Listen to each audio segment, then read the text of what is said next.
नमस्कार। आज फिर दो छोटे किस्से लेके आया हूँ अपने ही जीवन से जुड़ी हुई। हम 2004 में मुंबई आए थे 16 अक्टूबर को पत्नी के साथ, और ये तय करके आए थे कि वो अभिनेता बनना है, हिंदी सिनेमा में काम करना है तो मुंबई चलते हैं। मालूम था लड़ाई लंबी है, वक्त बहुत लगेगा, तो हमने तैयारी कर रखी थी पहले से। पत्नी को बोला था कि तुम बीएड कर लो ताकि शुरुआती में तुम कहीं टीचर की नौकरी कर लेना, और मुझे तो पता नहीं मेरा क्या होगा, कितना समय लगेगा। तो उतने दिन घर चलाने के लिए कोई तो एक कमाने वाला चाहिए, तो पत्नी ने बीएड कर लिया था और हम मुंबई आ गए। मुंबई आते हम शुरुआत के 2 महीने अपने दोस्त के घर पे रहे। भानु नाम है उसका, मेरा बैचमेट है भानु उदय, और हम अपने लिए घर खोजते रहे। फिर हमारे बजट के लिहाज से एक कांदीवली वेस्ट में एक छोटा सा घर मिल गया, जहाँ हम लोग आ गए, शिफ्ट हो गए। 2 महीने बाद फिर शुरू हुई बात नौकरी, पत्नी की नौकरी खोजनी है। तो क्लासिफाइड अखबारों में आते हैं ना, सो उसमें खोजते थे हम लोग टीचर्स की वैकेंसी कहाँ है, और पढ़ते थे। अब हमें करना उस इलाके में जहाँ हम रह रहे हैं, कांदीवली, मलाड, अंधेरी। अब टाउन में नहीं जा सकते या दूर, तो निकले नहीं, कहीं वैकेंसी मिलती नहीं थी। तो हमने बोला, बायोडाटा मेरी पत्नी बना के रखी थी, तो मैं बोला यार एक काम करो, तुम बायोडाटा बना ली हो तो जितने अंधेरी मलाड के स्कूल्स हैं ना हमारे आसपास, जहाँ हम चाहते हैं, कन्वीनियंट है, वहाँ चल के हम बायोडाटा दे आते हैं। वो बोली ऐसे कैसे दे दोगे, वैकेंसी निकली नहीं है और कैसे ऐसे दे दोगे, कोलकाता से आई हैं तो वो दरबार जाने नहीं देंगे, या मतलब क्या कहेंगे लोग, वैकेंसी है नहीं, क्यों आए, कौन। बोले क्या हो जाएगा, क्या होगा, ज़्यादा से ज़्यादा ये तो नहीं बोलेंगे ना कि यू आर अंडर अरेस्ट, आप अंदर आए कैसे, चलिए जी आप गिरफ्तार होते हैं, अब चलिए थाने, तो चलते हैं ना। बोली तुम, मुझे नहीं मालूम, तुम अजीब आदमी हो। मैं बोला अरे प्रयास करने में क्या गया है, होगा होगा, नहीं होगा क्या कर लेंगे, पकड़ लेंगे, जान मार देंगे, चलो। तो गए हम लोग एक मलाड के गोरेगांव के स्कूल में, बड़े स्कूल में, और हमने दरवान पूछा क्या है, गार्डन ने बोला नहीं रिसेप्शन पे मिलना है, कुछ जानकारी लेनी है, यहाँ लिख दो, चले गए। मैं नहीं गया, वो गई थी, मैं बाहर खड़ा था। रिसेप्शन पे ये बोलना उसको मत बताना बायोडाटा, उसको बोलना कि मुझे रिसेप्शन से कुछ इन्फॉर्मेशन लेनी है। अंदर गई और उन्होंने बोला भाई एक बायोडाटा है, मैं टीचर की नौकरी खोज रही हूँ। तो रिसेप्शन पे जो महिला बैठी थी उन्होंने बोला हमारे पास वैकेंसी तो है नहीं, बट ठीक है आप आई हो तो दे दो, हम एडमिन तक पहुँचा देंगे, अगर उनकी ज़रूरत हुई तो आपको बुलाएंगे। कट्टू सिनेमा वालों की भाषा है, कट्टू मतलब। इसके बाद मैं एक दूसरी कहानी पे आता हूँ। बायोडाटा दे दिया, उस महिला ने बोला कि एडमिन तक खबर दे दूंगी, ज़रूरत पड़ी कभी लगी तो बुला देंगे। आ गई, बोले चलो ठीक है, बस हमने अपना काम कर लिया। दूसरी कहानी मेरी क्या चल रही थी, मैं उस समय हार्ड कॉपी तस्वीरों का वक्त था, तब मेल नहीं आए थे कि हम मेल कर दें तस्वीरें, या ऑडिशन बाद का चीज़ है, पहले आपकी तस्वीर पसंद आनी चाहिए तब ऑडिशन के लिए बुलाते थे, और तब कास्टिंग डायरेक्टर्स भी नहीं आए थे। अभी जो बहुत सारी कंपनियां हैं, बहुत सारे लोग हैं, करते हैं और अच्छा काम कर रहे हैं। तो हम जाके, उस वक्त कास्टिंग डायरेक्टर नहीं होते थे, तो डायरेक्टर का कोई एसोसिएट डायरेक्टर या असिस्टेंट या प्रोडक्शन के लोग भी कास्टिंग कर लेते थे। और तब कास्टिंग मतलब बहुत छोटे छोटे रोल्स में नए एक्टर को लिया जाता था, और जो भी एक सेट पैटर्न था, ये हीरो, ये हीरोइन, ये विलेन, वकील, इंस्पेक्टर भी सेट थे। तो 2004-5 की बात है ये। तो मैं जाता था दफ्तर में, दरवान रोक दे, कहीं बड़ी कंपनी किसी फिल्म ऑफिस में गया, तो मैं बोलता था कि यार मेरे को, बोला किसने बुलाया है, मैं बुलाया नहीं, मेरे को ईश्वर जी भेजे हैं कि वो राहुल, रवि, जो भी नाम है उस एसोसिएट की, उनसे मिलना है, ईश्वर जी भेजे हैं। बोला अच्छा। वो फ़ोन करेगी भाई कोई आए हैं, पंकज नाम है, ईश्वर जी भेजे हैं।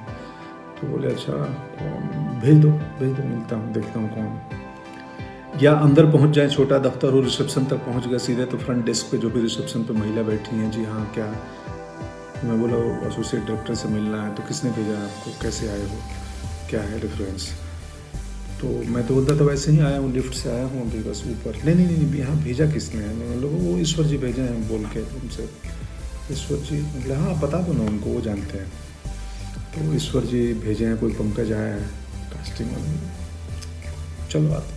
तो या तो कास्टिंग वाले निकल के आए या मुझे अंदर तक भेज दी जाए। मेरे पास कास्टिंग वाले आए, बोले हाँ जी बोलिए बताइए आप। तो मैं बोला जी मैं एक्टर हूँ और ये मेरी तस्वीर है, मुझे पता चला आप कास्टिंग कर रहे हो। तो बोला ये बट ईश्वर जी कौन ईश्वर जी भेजे हैं वो प्रोडक्शन में या कुछ कॉस्ट्यूम या किस डिपार्टमेंट, कौन से ईश्वर जी? मैं हंस देता था, बोलता था वो ईश्वर जी जो उधर बैठे हैं, जो सबको भेजे हैं दुनिया में। तो कई लोग हंस देते थे, ये 2-4 बार ही हुआ, अक्सर नहीं हुआ ये किस्सा। कई लोग हंस देते थे और बोलते थे यार बढ़िया सेंस ऑफ ह्यूमर है या बढ़िया अप्रोच है तुम्हारा, लाओ तस्वीर दो, कहाँ से एक्टिंग सीखे हो, क्या किए हो। एक आध नाराज़ भी हो जाते थे।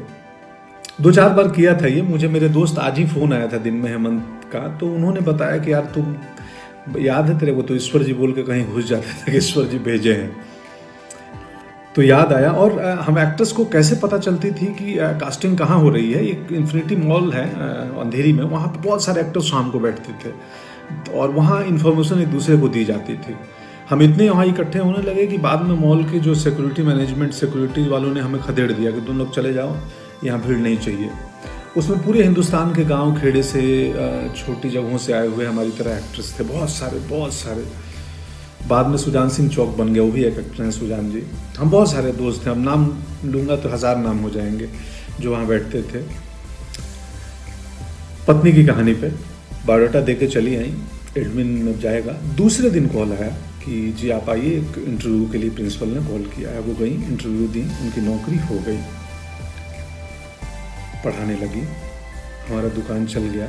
और मैं ईश्वर के बहाने से दफ्तर घूमते रहा। मेरे ईश्वर काम नहीं आ रहे थे, कास्टिंग नहीं हो रही थी, थोड़ा वक्त ज़्यादा लगा, ईश्वर काम आए, मौके मिले, बहुत सारे मौके धीरे धीरे मिलने लगे। गैंग्स ऑफ वासेपुर पहला मौका था जिसमें मुकेश ने, तब तक कास्टिंग डायरेक्टर आ चुके थे और तब तक वो पैटर्न ख़त्म हो गया था कि किसी भी बहाने एसोसिएट या असिस्टेंट तक घुस के अपनी तस्वीर दे दो या इंट्रो दे दो कि जी मैं एक्टर हूँ। तब तक प्रोफेशनल माहौल बनने लगा था। गैंग्स ऑफ वासेपुर में मुकेश कास्टिंग, उसके पहले अभिमन्यु रे थे यशराज में, वो कास्टिंग कर रहे थे। तो कास्टिंग डायरेक्टर्स का चलन हो गया था। हनी भाई आ गए थे, जोगी भाई आ गए थे, ये सब कास्टिंग डायरेक्टर्स हैं। बाद में अभिषेक की कंपनी आई। सो बहुत सारी अभी कंपनियां हैं कास्टिंग की काम करती हैं बॉम्बे में। सो पत्नी की नौकरी लग गई और मेरे ईश्वर कुछ सालों बाद काम आए और जब प्रोफेशनल हुआ माहौल तो हमें काम मिलने लगे। और बाद के दिनों में अब तो इतने ज़्यादा काम मिलने लगे कि घर पे किसी एक को रहना ज़रूरी है, मेरे और पत्नी में से। तो पत्नी को स्कूल की नौकरी कुछ साल पहले छोड़नी पड़ी और अब वो घर चलाती हैं, मुझे मैनेज करती हैं, हमारे बाकी बिजनेस को मैनेज करती हैं। ये है किस्सा। कुल जमा बात इतनी है कि प्रयास नहीं छोड़ना चाहिए। हम किसान परिवार से आए हैं। किसान एक बीज डालता है ज़मीन में और डालने के बाद उसको मिट्टी से ढक देता है। उसको मालूम है कि इसमें वक्त लगेगा।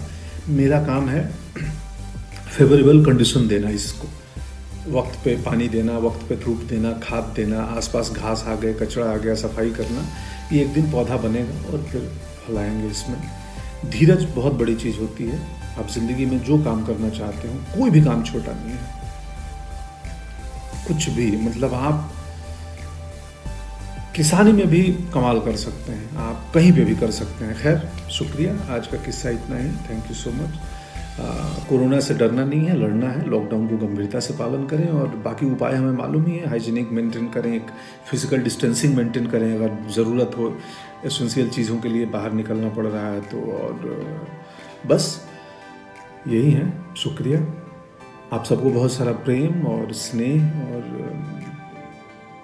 पूरी दुनिया खुशहाल रहे, ऐसी कामना है प्रभु से। जय हिंद।